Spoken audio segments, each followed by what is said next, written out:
পৃথিবীতে সবচেয়ে দামি সম্পদের নাম হলো ঈমান। এই পৃথিবীতে সবচেয়ে দামি সম্পদ বলুন তো কি? ঈমান নাকি আপনি আমার জীবন? আপনি আমার জীবনের চেয়ে, আপনি আমার জানের চেয়ে, আপনি আমার পৃথিবীর যত সম্পদ আছে সমস্ত সম্পদের চেয়ে শ্রেষ্ঠ সম্পদের নাম কি? ঈমান। ঈমান শব্দের শাব্দিক অর্থ হলো আত-তাসদীক, সত্যায়ন, বিশ্বাস করা। আমনুন মূল ধাতু থেকে ঈমান শব্দটি এসেছে, যার অর্থ হলো নিরাপত্তা। ঈমান শব্দের শাব্দিক অর্থ হলো নিরাপত্তা, সত্যায়ন, বিশ্বাস করা ইত্যাদি। পরিভাষায় ঈমান বলা হয় ইকরার বিল লিসান ওয়া তাসদীক বিল জিনান ওয়াল আ'মাল বিল আরকান। আমার সাথে সাথে বলুন, মুখের স্বীকৃতি, মুখের স্বীকৃতি বলুন, মুখের স্বীকৃতি, অন্তরের বিশ্বাস, কর্মে বাস্তবায়ন, এর নাম হলো ঈমান। তাহলে ঈমান তিনটি জিনিসের সমন্বিত নাম। কয়টি জিনিসের সমন্বিত নাম? তিনটি। এক নাম্বার মুখের স্বীকৃতি, ইকরার বিল লিসান। দুই নাম্বার হলো তাসদীক বিল জিনান, অন্তরের বিশ্বাস। শুধু মুখে মুখে সারা জীবন বললেন কিন্তু অন্তর দিয়ে বিশ্বাস করলেন না, তাহলে ঈমানদার হতে পারবেন? এরপরে তিন নাম্বার হলো ওয়াল আ'মালু বিল আরকান। আমালু বিল আরকান অর্থ হলো অঙ্গ প্রত্যঙ্গের মাধ্যমে কর্মে বাস্তবায়ন করে দেখানো। নাকি শুধু ঈমান আনছেন, মুখে বিশ্বাস করেছেন, মুখে বলেছেন, অন্তরে বিশ্বাস করেছেন, জীবনে কোনোদিন কর্মে বাস্তবায়ন করেন নাই, তাহলে আপনি প্রকৃত মুমিন হতে পারবেন? প্রকৃত মুমিন হতে পারবেন না। যদিও বাংলাদেশের মাঝে বহু মানুষ বলে থাকে, হুজুর নামাজ না পড়লে কি হবে, ঈমান ঠিক আছে। অথচ সহিহ মুসলিমের হাদিস, রাসূল সাল্লাল্লাহু আলাইহি ওয়াসাল্লাম বলেন, ইয়াকুলু বাইনাল আবদি ওয়াল কুফরি ওয়াশ শিরকি তারকুস সালাহ। মুসলিম এবং কাফেরের মাঝে পার্থক্য হলো সালাত ছেড়ে দেওয়া। কিন্তু বহু মানুষ বলে নামাজ না পড়লো ঈমান ঠিক আছে, ঈমান সে ঠিক রাখতে চায় নামাজ না পড়েও। আবার বহু মানুষ বলে যে পানির তলে মোমের বাতি বান বাতাসে নিবে না, পীরের কাছে মুরিদ হইলে নামাজ রোজা লাগে না। বহু মানুষ এটা বিশ্বাস করে বসে আছে যে পীরের কাছে হয়তো মুরিদ হতে হবে, নামাজ রোজা লাগবে না, কারণ পানির তলে মোমের বাতি বান বাতাসে নিবে না।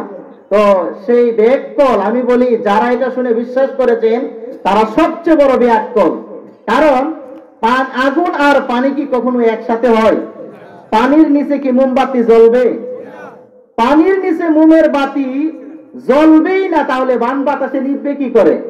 কিন্তু বহু মানুষ সেটাকে বিশ্বাস করে আছে। তার মানে সে প্রকৃত ঈমানের স্বাদ, ঈমানের মজা সে কখনো পায় নাই। সহিহ বুখারীর 16 নম্বর হাদিস, রাসূল সাল্লাল্লাহু আলাইহি ওয়াসাল্লাম বলেন, যাকা তা'মুল ঈমান মা ওয়াজাদা বিহিন্না, যাকা তা'মুল ঈমান, ঈমানের স্বাদ ওই ব্যক্তি পেয়েছেন মান রাদিয়া বিল্লাহি রাব্বা ওয়া বিল ইসলামি দীনান ওয়া বি মুহাম্মাদিন সাল্লাল্লাহু আলাইহি ওয়াসাল্লাম নাবিয়্যা।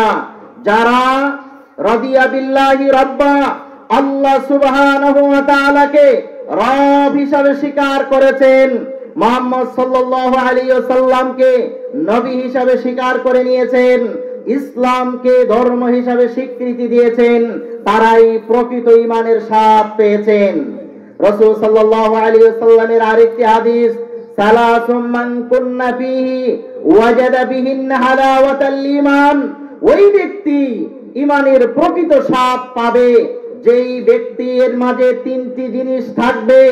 এর মাঝে একটি হলো পৃথিবীর সমস্ত কিছুর চেয়ে আল্লাহ এবং আল্লাহর রাসূলের ভালোবাসা তার কাছে সবচেয়ে প্রিয় হতে হবে, তাহলে ঈমানের স্বাদ পাবে।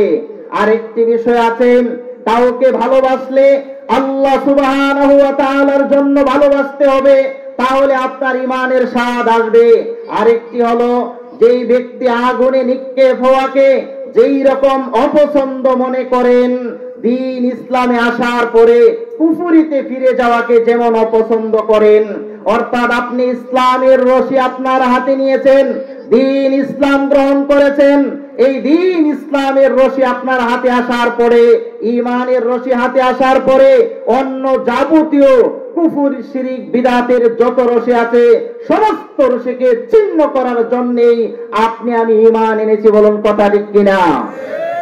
আল্লাহর নবীর একজন সাহাবী যার নাম সুহাইব আর রুমি রাদিয়াল্লাহু আনহু, তার নাম কি? সুহাইব আর রুমি। সাধারণত কিছু সাহাবীদের নাম আমরা সবাই জানি, এই সাহাবীদের নাম আমরা সচরাচর শুনি না। রাসূল সাল্লাল্লাহু আলাইহি ওয়াসাল্লামের জীবনে সিরাতুর রাসূলের মাঝে যাদের নাম স্মরণ করে লেখা আছে, রাসূলের কাছের যে সমস্ত সাহাবী ছিলেন, সিরাতুর রাসূল, রাসূলের মাক্কি জীবনীতে লেখা আছে সুহাইব আর রুমি রাদিয়াল্লাহু আনহুর কথা। সেই সুহাইব আর রুমি রাদিয়াল্লাহু আনহু যখন ইসলাম গ্রহণ করেছেন, ইসলাম গ্রহণ করার পরে রাসূল সাল্লাল্লাহু আলাইহি ওয়াসাল্লাম যখন মক্কা থেকে মদিনায় হিজরত করবেন, এই খবর পেয়ে সুহাইব আর রুমি রাদিয়াল্লাহু আনহু তিনি যখন রাস্তা দিয়ে ওই মদিনার প্রান্তরে মক্কা থেকে মদিনায় হিজরত করার জন্য রওনা হয়েছেন, প্রতিমধ্যে মুশরিকরা তাকে ঘেরাও করে ফেলেছেন। শুধু সুহাইব রুমি একা, উনি উটের উপরে বসা, আর আশেপাশে শত মানুষ ওনাকে ঘিরে ধরেছেন। সুহাইব রুমিকে জীবন্ত টুকরা টুকরা করা হবে। সুহাইব আর রুমি একজন শুধু ঈমানদার, আশেপাশে শত শত মুশরিকদেরকে তিনি লক্ষ্য করে বলছেন, রে মক্কার মুশরিকেরা শোনো, আমি সুহাইব আর রুমি সম্পর্কে তোমাদের কারো জানার বাকি নাই। কারণ আমি সুহাইব রুমি আমার জীবনে আমি যত তীর নিক্ষেপ করেছি, আমার একটা তীর এদিক সেদিক যায় নাই।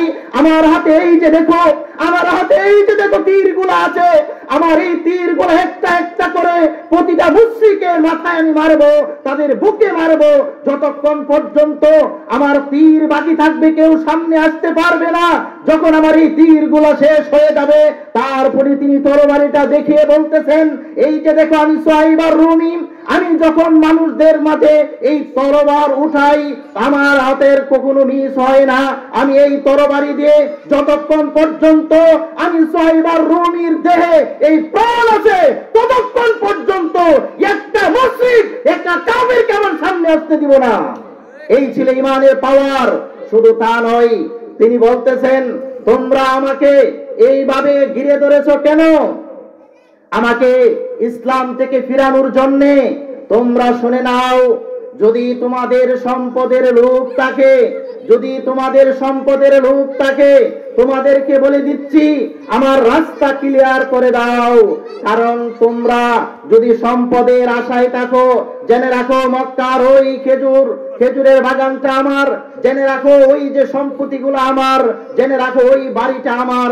তোমরা যাও দৌড়ে গিয়ে বলবা সুহাইব আর রুমি তার বাড়ি তোমাদের নামে আমি ওয়াকফ করে দিলাম, সুহাইব আর রুমির খেজুরের বাগান তোমাদের নামে আমি ওয়াকফ করে দিলাম, সুহাইব আর রুমির যত ধন সম্পদ আছে, যত কিছু আছে, সব কিছু তোমাদেরকে দিয়ে দিলাম।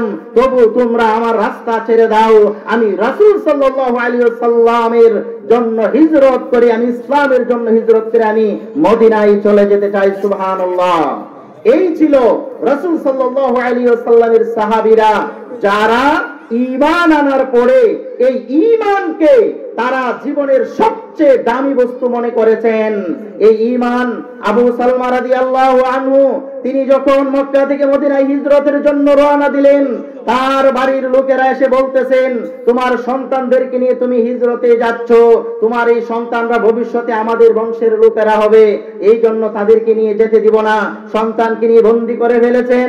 তার শ্বশুর বাড়ির লোকেরা এসে বলেন, এই যে তুমি আমাদের বংশের একটা মেয়েকে নিয়ে মদিনায় তোমাকে যেতে দিব না, মাকে নিয়ে আরেক জায়গায় বন্দী করে ফেলেছেন।